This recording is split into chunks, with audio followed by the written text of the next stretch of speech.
Hi നമസ്കാരം. അപ്പോൾ എനിക്ക് പറയാനുള്ള കുറച്ച് കാര്യം എന്താണെന്ന് വെച്ചാൽ, കുറേ പേര് എൻ്റെ ചാനലിനെ കുറ്റം പറയുന്നുണ്ട്. ഈ ഒരു ചാനലിൽ ഒരു 517 സബ്സ്ക്രൈബർ മാത്രമേ ഉള്ളൂ. കൂടുതൽ വീഡിയോസിന് റീച്ച് കുഴപ്പമില്ലാണ്ടുണ്ട്.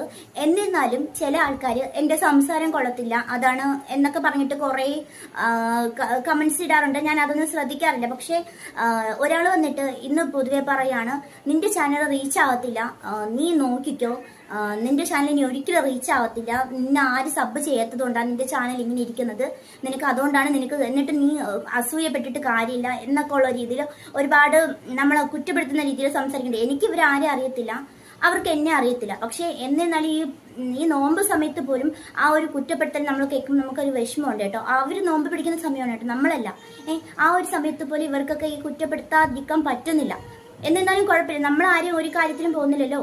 റീച്ച് ആകണമെങ്കിൽ ആകട്ടെ. എനിക്കിപ്പോൾ ഞാൻ സ്വയമേ തീരുമാനിച്ചിട്ട് കാര്യമില്ല, അത് യൂട്യൂബും കൂടി തീരുമാനിക്കണം, പിന്നെ കുറേ ആൾക്കാരും കൂടി തീരുമാനിച്ചാൽ മാത്രമേ നമുക്ക് അതിന് റീച്ച് ആകാൻ പറ്റത്തുള്ളൂ. പക്ഷെ എന്നിരുന്നാലും ഇഷ്ടമില്ലെങ്കിൽ പോലും ഈ പുറകിൽ നിന്ന് കുത്തുന്ന കുറേ കമൻസുകളുണ്ട്. അത് ഒരുപാട് തവണ ഞാൻ കേട്ടിട്ടുണ്ട്, ഒരുപാട് തവണ ഇപ്പം കാണാറുമുണ്ട്. എന്നിരുന്നാലും നമ്മളത് എന്തോ അസൂയ പിടിച്ചിട്ട് പറയുകയാണ്, എനിക്കെന്തോ അസൂയയാണ്, അതുകൊണ്ടാണ് എൻ്റെ ചാനലിൽ, എനിക്കിവിടെയുള്ള ആരെയും അറിയത്തില്ല, എന്നിരുന്നാലും എനിക്ക് അസൂയയാണ്, ആ ഒരു കാരണം കൊണ്ടാണ് എൻ്റെ ചാനൽ വൈറലാകാത്തത്, എനിക്ക് സബ് കിട്ടാത്തത്, അതുകൊണ്ട് ഇങ്ങനെ തന്നെ ഇരിക്കും, എൻ്റെ ചാനൽ ഇങ്ങനെ തന്നെ ഇരിക്കട്ടെ എന്നൊക്കെ ഉള്ള രീതിയിലുള്ള കമൻസുകളാണ് വരുന്നത്. എനിക്ക് ഒരു പ്രശ്നമില്ല. ദൈവം നമുക്കൊരു കാര്യം നമുക്ക് സാധിച്ചു തരുമെന്ന് ദൈവത്തിന് മനസ്സിലുണ്ടെങ്കിൽ നമ്മൾ ശ്രമിച്ചാൽ നമുക്കത് കിട്ടിയിരിക്കും. അല്ലാണ്ട് മറ്റുള്ളവർ ഇങ്ങനെ പറഞ്ഞ് ഇല്ലാണ്ടാകാനും പോകുന്നില്ല.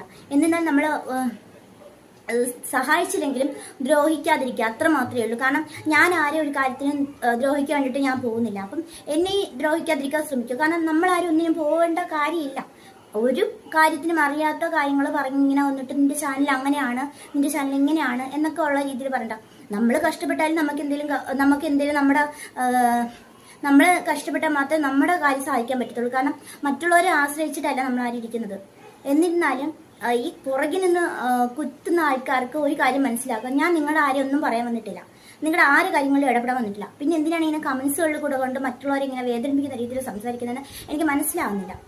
ഇത്രയേ ഉള്ളൂ.